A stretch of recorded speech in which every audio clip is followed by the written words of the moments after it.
2주 주일 빠지고요. 잘 다녀왔습니다. 매 순간 파리스 목교 성도님들이 기도해 주심을 느끼는 그러한 시간들이었습니다.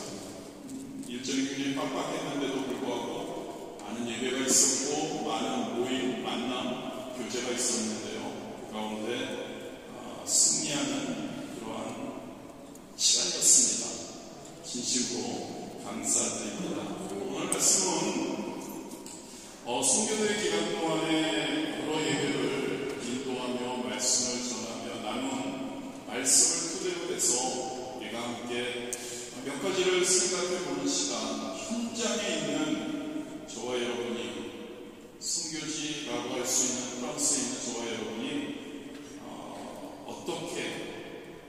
어떤 것을 우리가 생각하고 나아가야 할까에 대해서 한번 말씀을 나누기를 바랍니다. 세 가지인데요. 가장 먼저 우리의 현재 신앙 상태를 우리가 한번 다시 돌아보는 시간이 되었으면 좋을 것 같습니다. 그리고 우리가 거주하고 있는 프랑스가 과연 선교지인가? 라는 것을 한번 생각해 보면서 나누었으면 좋을 것 같아요. 그리고 우리는 현장에 있는데 우리 잘 압니다. 이곳이 얼마나 많은 어려움이 하나님의 복음이 전파되고 하나님의 놀라운 역사가 일어나는데 얼마나 쉽지 않은 곳인지, 이곳에서 우리 파리스 복음교회는 그리고 우리 귀한 성도님들은 어떤 방향성을 가지고 나아가야 할까에 대해서 한번 살펴보기를 원하고요. 그리고 하나님께서 이러한 우리들, 선교지에 있는 우리에게 어떻게 하는 것이 좋을 것인가, 그리고 어떠한 약속의 말씀을 주시는지 우리가 한번 생각해보므로 힘을 얻기를 원합니다. 불어로 제가 그쪽에 가서, 한국에 가서 선교인들에게 항상 묻던 내용입니다. 여러분들은 너무나 당연히 답변하시리라 생각합니다만 안녕하세요가 뭐죠? 다들 모르시니까 안녕하세요 매번 하지 않습니까? 오죠? 네. 그러면 슈텐은 어떤 말이죠? 슈텐. 젊은 분들 많이 사용하지 않나요? 다들 너무 잘 아셔서. 슈하면 나죠. 뜨하면 당신, 너. 애매하면 이제 사랑한다. 나는 당신을 사랑한다. I love you죠. 근데 저는 그분들에게도 이것을 이 문장을 가르쳐드리면서 말씀드립니다. 그리스인이라면 이 몽주, 슈텐 이런 것보다 이 문장을 항상 기억해야 한다고. 디유 멤머. 하나님, 디유는 하나님이십니다. 무하면 나입니다. 엠무하면 사랑한다는 거죠. 무슨 말이죠? 하나님은 나를 사랑하시고 하나님은 나를 사랑하신다. 믿으십니까 여러분? 저와 여러분의 신앙을 한번 돌아보자는 의미에서 여러분들에게 말씀드리는 겁니다. 디유맨, 하나님이 나를 사랑한다. 그걸 진짜 믿으시는 거죠. 저와 여러분의 신앙의 핵심입니다. 다른 어떤 것들 굉장히 많이 있습니다만 과연 하나님이 나를 사랑하시는 것을 믿는지 안 믿는지가 우리의 삶에 완전히 우리의 삶이 다르다는 겁니다. 하나님은 여러분을 사랑하십니다. 믿으십니까? 하나님은 목사님에서 선교사님 저를 진짜 많이 사랑하십니다. 그리고 여러분들 각자의 선교지, 각자 여러분의 삶이 선교지이죠. 그런데 여러분들의 삶에 선교지, 선교사 역할을 하시는 여러분들 한 분 한 분을 많이 사랑하시는 줄 믿습니다. 한번 따라해 보실까요? 선포해 보실까요? 디유맨. 여행하신 분들 있으니까 한국말로 해볼까요? 하나님은 나를 사랑하셔. 여러분, 이 문장을 우리가 선포할 때, 우리가 이야기할 때 진짜 여러분들 우리의 그 전율이 느껴져야 합니다. 믿으십니까? 하나님은 나를 사랑하셔. 하나님은 나를 사랑하셔서 하나님은 이 세상을 이처럼 사랑하셔서, 하나님은 저와 여러분을 사랑하셔서 독생자 예수, 하나뿐이 없는 예수님을 이 땅에 보내주셨음을 믿습니다. 예수님께서는 저와 여러분을 사랑하셔서 십자가에 못 박혀 돌아가셨음을 믿습니다. 예수님은 저와 여러분을 사랑하셔서 3일 만에 부활하시고 승천하셔서 하나님 우편에 계시다가 저와 여러분을 다시 찾으러 오신다고 약속하셨음을 믿습니다. 아멘. 성령님은 어떠신가요?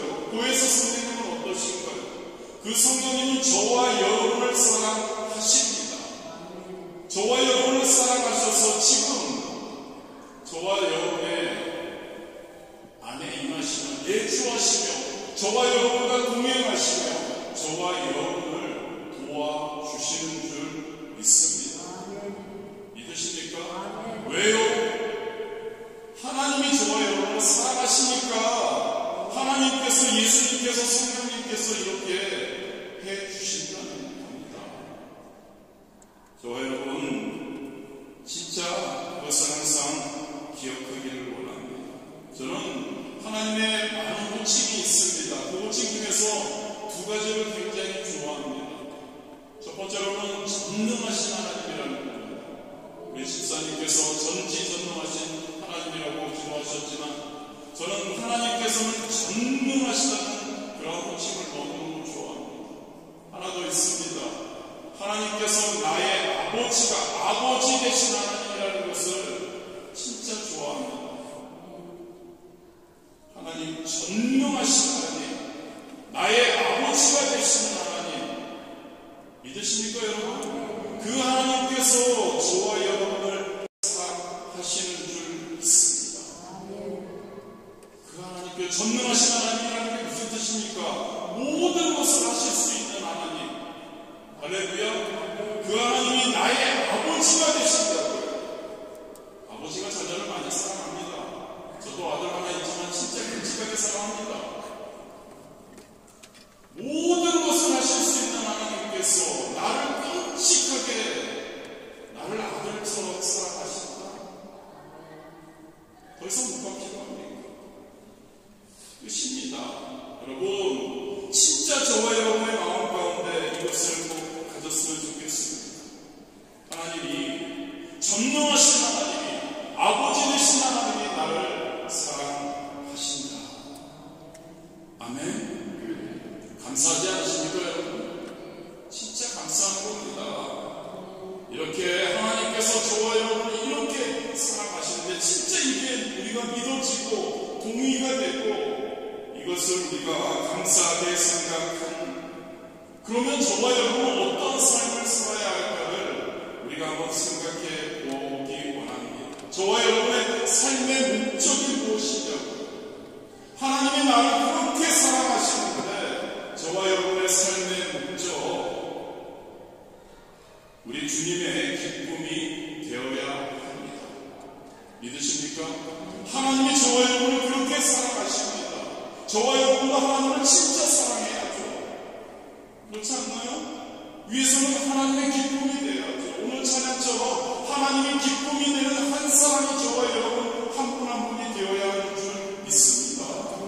저와 여러분이 그 하나님의 사랑을 생각할 때마다 그 하나님의 필요한, 그 하나님이 원하시는 한 사람이 될 수 있어야 하는 줄 믿습니다. 하나님을 사랑하십니까? 진짜 사랑하십니까? 그렇다면 여러분, 우리가 은혜 대신에 또 나중에 찬양을 부르겠지만 이 찬양, 내가 원하는 한 가지 주님의 기쁨이 되는 거, 이 찬양 참 좋아하거든요. 이 찬양이 저와 여러분 매 예배마다 우리가 부를 텐데요. 다시 한번 매 순간 다짐하는 우리가 되었으면 좋겠습니다. 하나님을 사랑하십니까? 진짜 사랑하십니까? 그렇다면 저와 여러분의 삶에 원하는 것 한 가지, 다른 것 없습니다. 주님의 기쁨이 되어야 하는 줄 믿습니다. 할렐루야. 주님의 기쁨이 되어야 합니다. 하나님을 사랑하는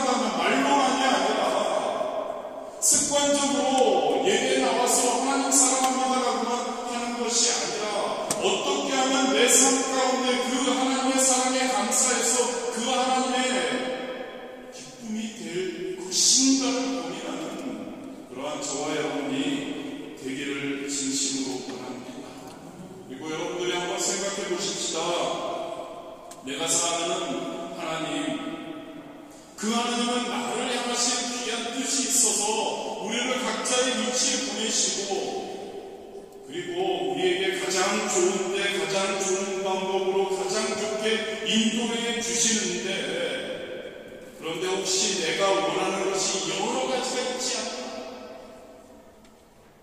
저와 여러분이 원하는 것은 한 가지여야 하는 줄 믿습니다. 딴 거 없습니다. 여러 가지가 있어서는 안 됩니다. 성도는 하나입니다. 성도가 원하는 것은 하나여야 합니다. 뭐라고요? 주님의 기쁨이 되는 거. 할렐루야. 여러 가지가 되면은 과연 나의 시간을 돌아봐야 합니다. 다른 것들이 보이고 다른 것을 원하고 다른 것을 추구한다면 우리가 우리의 신앙을 다시 한번 돌아보아야 한다고요. 내가 원하는 한 가지가 주님의 기쁨이 되는 것이 아니라면, 그렇다면 우리의 신앙을 다시 한번 돌아보아야 합니다. 내 신앙이 과연 올바른 신앙인가를 고민해 보아야 합니다. 할렐루야. 저부터 무겁게 나가죠. 그런데 여러분, 이번 선교기간 동안 한국에서 여러 많은 일정이 있으면서 생각하는 것이 이거 하나였습니다. 내가 어느 곳에 가서 말씀을 전하든 어떤 사람을 만나든 어떤 것을 하든 간에 내가 원하는 것이 무엇이라는 물표가 항상 있었습니다.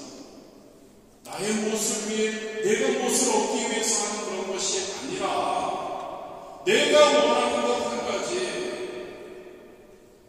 선교대회였으니까 선교 보고도 하고 많이 했는데요, 내가 선교사로 프랑스에 온 목적의 한 가지가 뭔가를 많이 고민했습니다.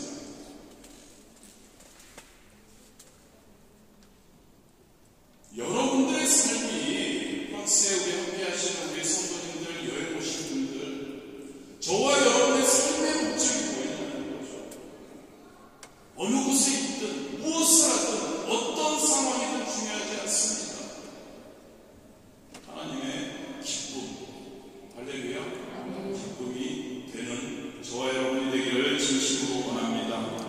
아까 말씀드렸듯이 선교대회 기간 동안에 한국에 있는 많은 성도님들, 특별히 여의도 수목교회 성도님들하고 많은 것을 나눴습니다. 그 중에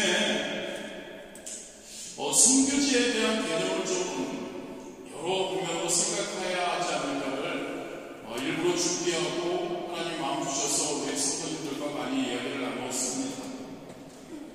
저도 그렇고 많은 분들에게 선교지하면 어떤 곳입니까?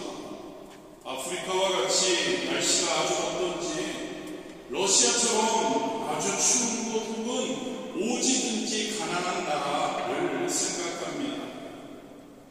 그리고 좀 더 잘 사는 나라라고 생각하는 선진국, 그곳에서의 선교, 그리고 교민 선교에 대해서 일반적으로는 이렇게 생각하는 것 같습니다. 제가 2013년 3월에 여의도 수목교회 주일 선교예배 때 이 프랑스의 선교 파송식이 있었습니다. 굉장히 은혜롭게 파송식을 마치고 급하게 지인분하고 봐야 할 약속이 있었습니다. 그래서 교회 옆에 어떤 곳을 이렇게 걸어가고 있을 때 한 3분 정도의 권사님이 저의 뒤를 따라오시면서 나누시는 말씀이 기억이 납니다. 야, 앞에 가는 저 멋있는 목사님, 아까 예배 때 그때 한번 멘트 안 해주시네. 그 사람이 전데, 저 목사님 예배 때 다리에서 어딘가 어느 나라가 선교 파송 받으셨던 분 아니야? 다른 권사님 맞아. 근데 어느 나라라고 했지? 아, 프랑스로 선교 가신대. 다른 권사님이 이렇게 말씀하시는 게 기억나요. 진짜? 프랑스로? 야, 좋겠다. 에펠탑도 맨날 보고. 근데 그 좋은 곳으로 선교를 가신다고? 일반적인 우리 성도님들의 생각인 것 같습니다. 지금 프랑스의 현장에 계신 여러분들은 어떠신지요? 그렇습니다. 프랑스는 전 전 세계에 있는 사람들 중 가고 싶은 나라 1순위일 겁니다. 우리가 잘 아시다시피 에펠탑에서 샹젤리제 거리 등등 먹을 것, 바게트, 크루아상, 음식 등 날씨 한국과 비교했을 때 더 좋으면 좋았죠. 여름에는 덜 덥죠. 겨울에는 덜 춥죠. 사계절 있죠. 너무나 좋은 곳이죠. 이곳이 선교지라고. 이곳에 선교를 간다고. 그런데 여러분, 프랑스가 그렇게 살기 좋고 하지만 선교지의 개념을 저는 성도님들과 함께 한번 나누었습니다. 선교지는 어떠한 곳일까? 기후가 굉장히 안 좋고 환경이 너무 힘든 곳이 선교지일까?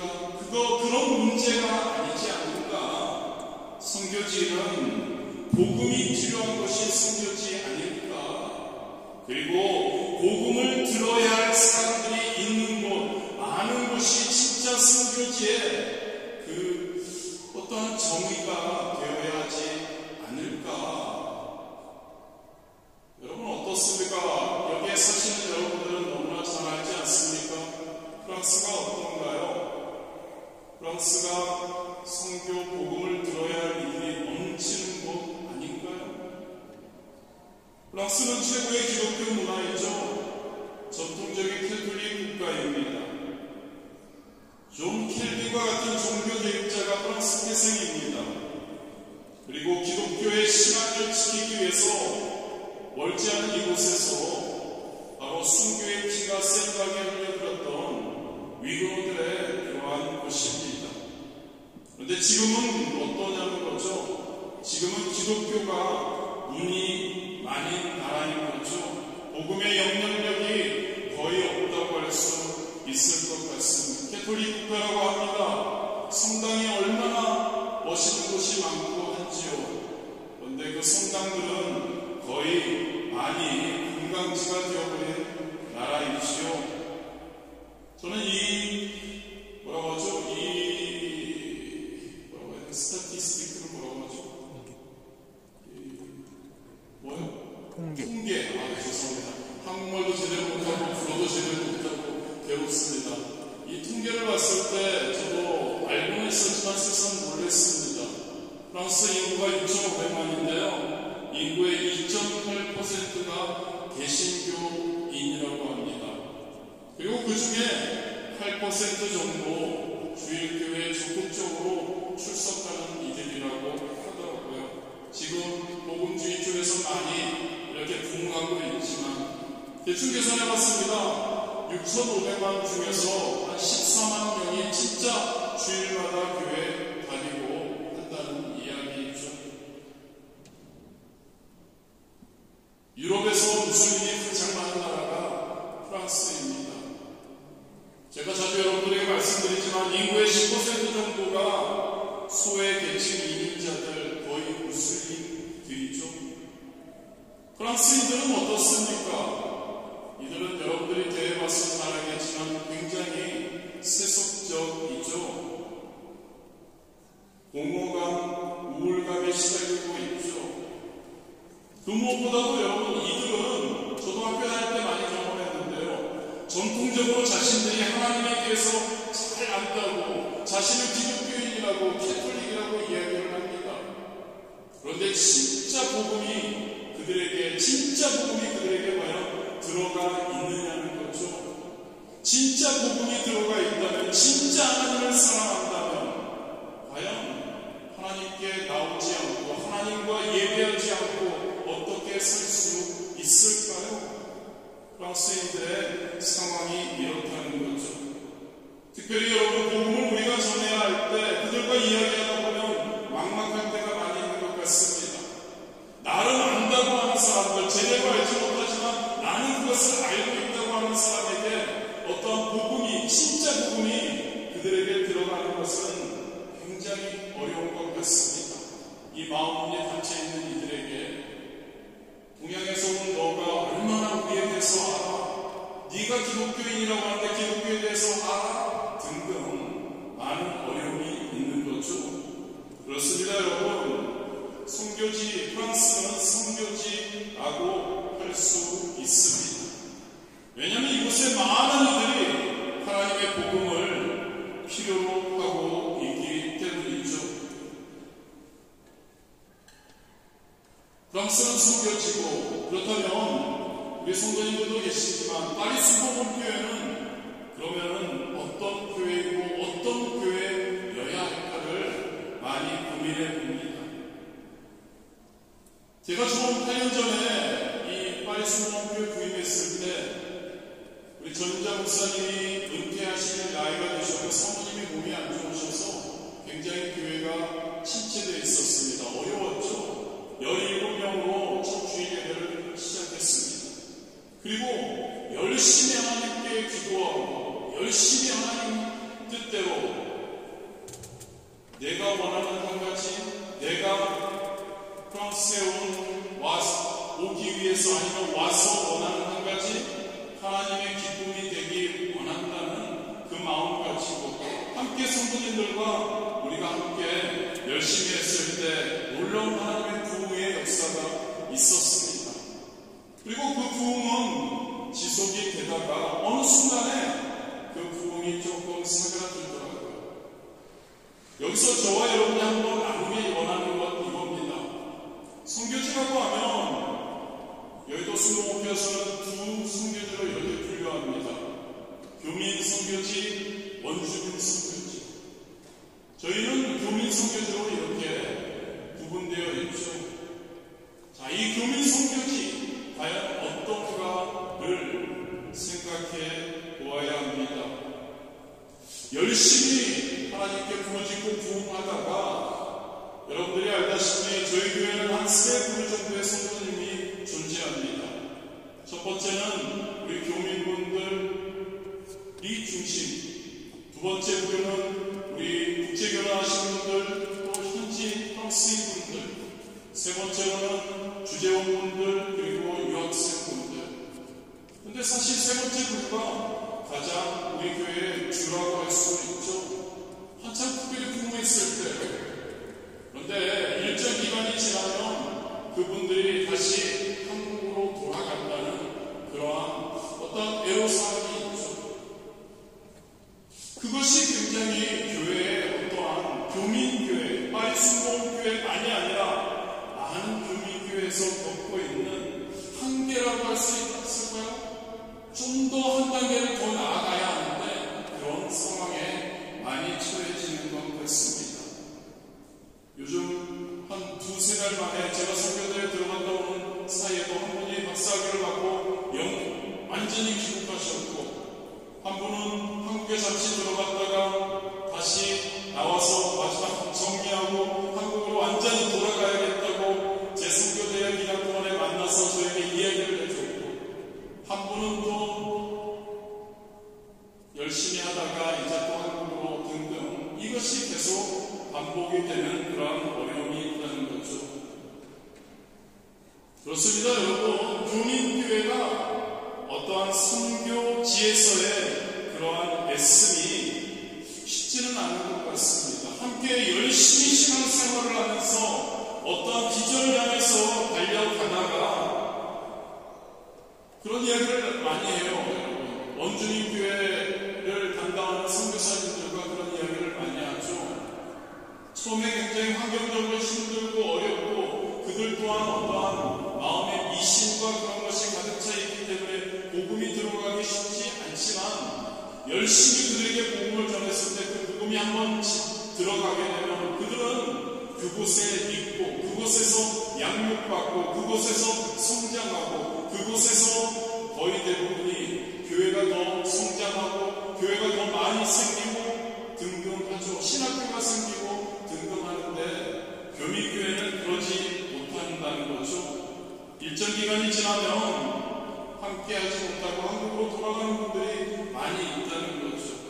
교회는 정체되는 것 같고 비전을 치고 나가지 못하는 것 같습니다. 성도가 원하는 것이 무엇이어야 된다고 여러분? 한 가지 하나님의 기쁨이 되어야 할 줄 믿습니다.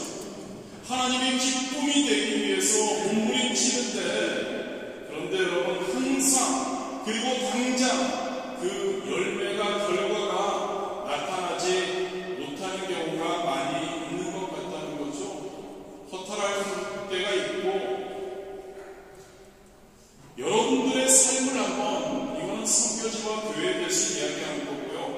여러분들의 삶은 어떠십니까?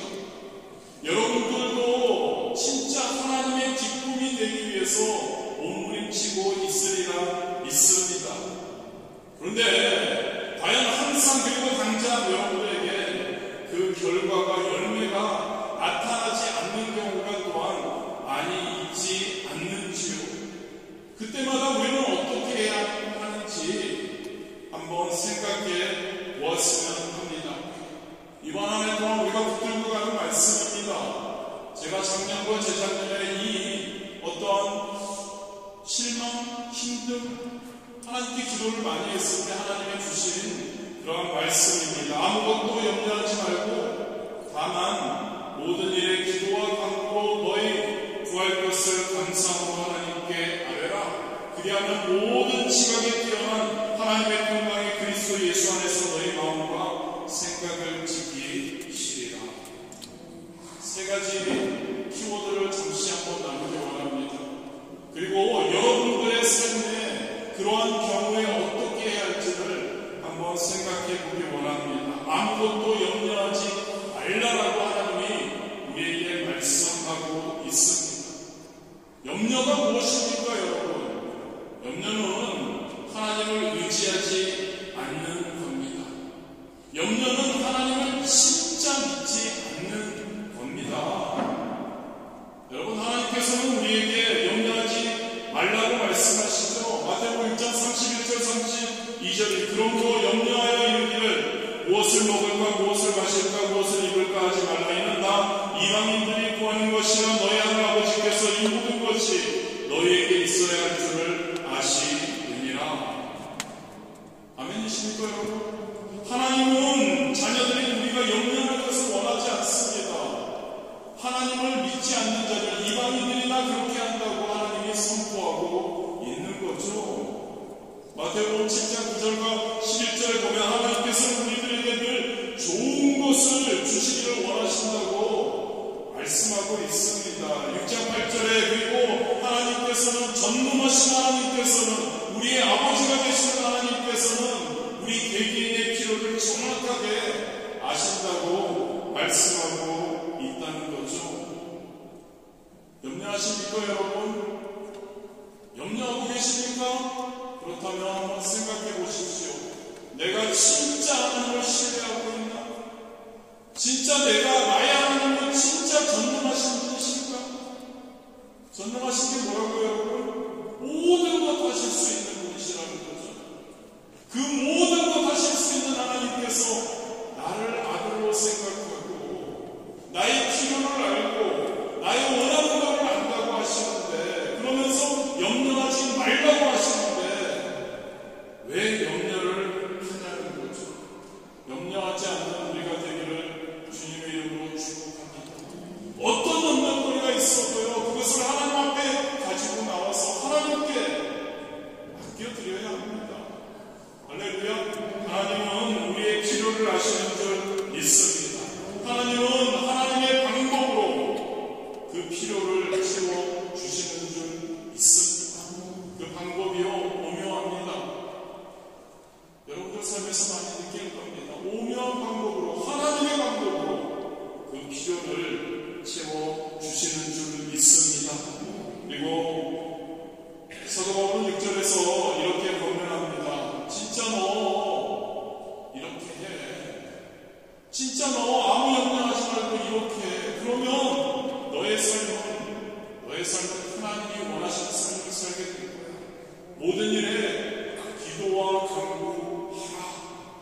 할렐루야.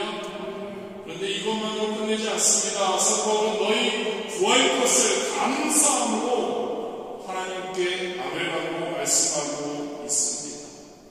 여기서 저와 여러분의 신앙만이 아니라 저와 여러분의 기도생활, 기도에 대해서 한번 잠시 생각해 보았으면 좋겠습니다. 기도에 대해서 내가 하고 있는 기도가 과연 어떠한 상태의 기도인가를 생각해 보면 좋을 것 같습니다. 우리의 기도가 어떤 목적을 가지고 하나님 이것 들어주세요, 이것 응답해 주세요 하는 기도 분명히 필요합니다만 그것만을 목적으로 우리가 하는 기도가 아닌지요. 하나님 이거 안 들어주시면 말도 안 되지 않습니까? 하나님 이러면 안 되지요 라고 하면서 우리가 이 기도하고 있지 않느냐는 거죠. 간절하게 기도하긴 하는데 불평과 불만으로 하나님께 기도하고 있는 우리의 기도 생활이 아니냐는 겁니다. 기도하는 자의 바른 자세는 감사함으로 하는 겁니다. 할렐루야. 기도하는 자의 바른 자세는 하나님이 우리에게 베풀어 주신 은혜만으로 감사하고, 그리고 그 하나님 존재 자체만으로 감사하는 우리가 되어야 한다는 거죠. 여러분, 저와 여러분이 하나님께 받은 것이 얼마나 많은지요. 그 중에 가장 소중한 것이 뭡니까? 진짜 이것만 생각해도 하나님께 감사하지 않을 수 없는 우리여야 하는 거죠. 어쩌 여러분? 구원받음 아닌가요? 죽을 수밖에 없는 저와 여러분, 도저히 저와 여러분의 힘으로는, 저와 여러분의 무엇으로든 구원받을 수 없는데 예수 그리스도를 통해, 십자가의 사역을 통해 우리 그분을 믿기만 하면 구원해 주신 그 구원의 은혜, 할렐루야. 그 구원의 은혜, 그것만으로도 우리는 하나님께 기도하며, 만약 하나님께 어떻게 불평을 할 수 있습니까? 감사할 수밖에 없어야 하는 줄 믿습니다. 그 구원은 그것만이 아니잖아요, 여러분. 우리에게 시시때때로 우리에게 부어주시는 그 은혜들, 지금까지 우리가 이 자리에 있게 해주신 그 은혜들을 생각한다면 우리의 기도는 분명히 하나님께 초점이 맞추어져야 하고, 하나님께 감사의 초점이 맞추어지는 그러한 기도가 되어야 할 줄 믿습니다. 감사함으로 우리의 구할 것을 하나님께 아뢰는 저와 여러분 되시기를 주님의 이름으로 축복합니다. 이 두 가지를 하게 되면 우리에게 사도 바울은 이야기해 주고 있죠. 하나님의 평강이 너희에게 임할 거야. 그리고 그 평강으로 너희 마음과 생각을 지키는 삶을 살 수 있을 거야. 할렐루야. 하나님의 평강 사모하는 우리가 또한 되길 원합니다. 하나님의 평강, 여러분, 우리는 아까 기도할 때 말씀드렸듯이 어떤 목적을 위해 무엇을 이루어달라고, 무엇에 응답해달라고 우리가 기도를 할 때 우리는 그 문제만 해결되면 우리에게 평강이 임한다고 생각을 하기 때문에 그것을 우리가 원할 때가 많이 있습니다. 기도할 때 그 문제 해결에, 응답에 초점을 맞추는 경향이 많이 있는 거죠. 그런데 여러분, 첫째, 이렇게 기도하게 되면 그것이 완전히 응답되고 해결될 때까지 우리의 마음이 될까 말까 초조하게 됩니다. 그리고 또 그 문제가 해결됐으면 어떨까요, 여러분? 우리에게 평강이 있습니다. 그런데 여러분, 그 문제로 우리의 삶에서 문제가 이제 끝인가요? 아닐 겁니다. 문제의 연속이 우리의 삶입니다. 그 문제만을 위해서, 그것만을 해결받기 위해서 하나님께 기도하고 그것으로 평강을 얻는다고 생각한다는 것은 말도 되지 않죠. 여러분, 저와 여러분의 기도와 저와 여러분의 신앙의 초점은 하나님만이어야 할 줄 믿습니다. 문제가 아니라는 거죠, 여러분. 하나님의 주시는 평강이 우리에게 임하면 문제가 아무리 많아도, 상황이 아무리 어려워도 그것 하나하나에 집착하지 않고 거기에 초점을 맞추는 것이 아니라 우리는 하나님에게 초점이 맞춰지고, 그 하나님은 전능하신 분이시고, 그 하나님은 나의 아버지가 되시기에 그 하나님은 나의 필요를 충족시켜 주시고 나에게 복을 부어주실 것이라는 확신, 할렐루야, 그 평강 우리가 갖고 나아가야 할 줄 믿습니다. 그것을 통해서 우리는 우리의 마음과 하나님이 주시는 그 평강, 문제가 있으면 어떠냐는 거죠. 앞으로 문제가 많이 다가오면 어떠냐는 거죠. 하나님이 계시는데, 할렐루야, 어떤 하나님이요? 전능하신 하나님, 나의 아버지가 되시는 하나님이 나와 함께 하시는데 아무 문제가 없다는 거죠. 그 하나님의 평강을 우리가 누릴 수 있게 되기를 진심으로 원합니다. 그 평강을 사모하면서 우리는 이 약속의 말씀을 우리가 붙들어 들었으면 합니다. 시편 126편 5절 6절이죠. 눈물을 흘리며 씨를 뿌리는 자는 기쁨으로 거두리로다. 울며 씨를 뿌리러 나가는 자는 반드시 기쁨으로 그 곡식단을 가지고 돌아오리로다.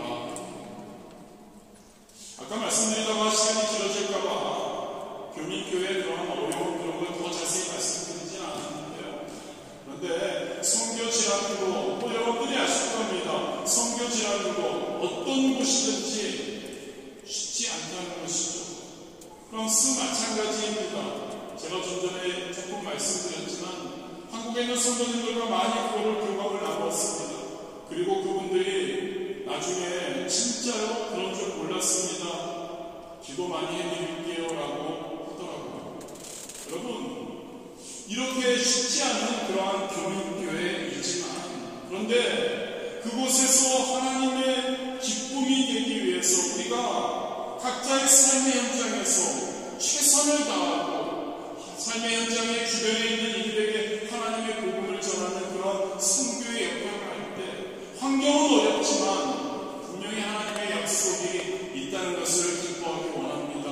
눈물을 흘리며, 힘들어서 눈물을 흘리며, 상황이 너무 어려워서 눈물을 흘리며, 때로는 복음을 전하는 그들이 마음이 굳게 닫혀서 절대 때로는 우리를 핍박해도 그런 눈물을 우리가 흘리더라도 우리 하나님께서 약속해 주시죠. 복음의 씨를 뿌리는 자는 기쁨으로 거두게 될 것이라는 것을. 할렐루야. 저와 여러분 프랑스에서 선교지입니다. 그리고 여기 만만치 않습니다. 여러분들이 잘 알 겁니다. 환경은 어떨지 모르지만, 환경은 나름 괜찮을 것 같지만, 이 예배당 너무 멋있고 이곳에서 예배드리는 것이 최고인 것 같지만, 아실 분은 아실 겁니다. 이곳에서 예배드리는 것이 얼마나 더 쉽지 않은지, 영적인 공격이 얼마나 많이 있는 곳인지. 그러나 그럼에도 불구하고 저와 여러분 성도님들이 원하는 것 한 가지가 무엇이어야 하죠? 하나님의 기쁨이 되는 것입니다. 할렐루야. 하나님의 기쁨이 되기 위해서 하나님이 가장 기뻐하시는 복음을 전하는 일에 앞장서는 우리, 그리고 우리 파리스 복음교회 위에 우리 하나님께서 기쁨으로 놀라운 열매를 거두게 해 주실 줄 믿습니다. 울며 씨를 뿌리러 나가는 자는 반드시 기쁨으로 그 곡식단을 가지고 돌아오리로다. 씨를 뿌립시다. 주변에 씨는 우리가 뿌리고, 그리고 열매는 우리 하나님께서 맺어 주십니다. 하나님이 알아서. 그래서 저와 여러분 그 마음 가지고 이제 벌써 6월이네요. 이제 남은 2024년 한 번 더 열심히, 그 무엇보다도 하나님의 기쁨이 되기 위해